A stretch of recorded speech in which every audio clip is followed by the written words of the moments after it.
على النبي الصادق الأمين وعلى آله وأصحابه أجمعين.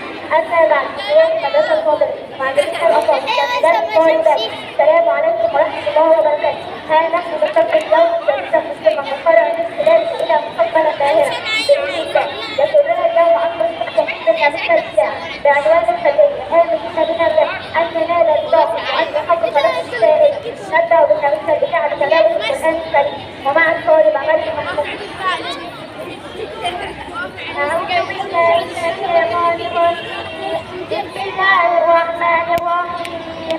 صاد والقرآن بل الذين كفروا في عزة وشقاق كم أهلكنا من قبلهم من قرن فنادوا ولا تحن مناص وعجبوا أن جاءهم منذر منهم وقال الكافرون هذا ساحر كذاب أفعل هذا إله واحد إن هذا لشيء عجاب.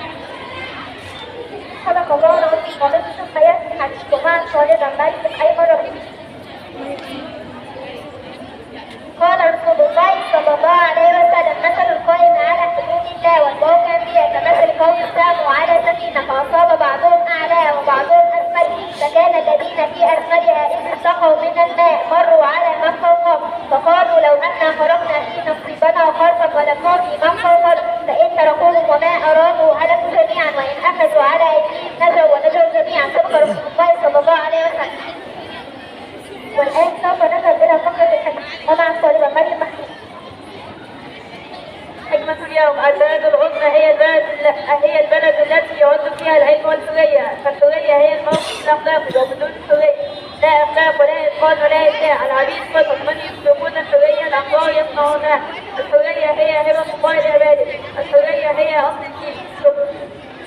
والآن سوف ومع القصيدة والطالبة مريم أسامة. إنني يا مصر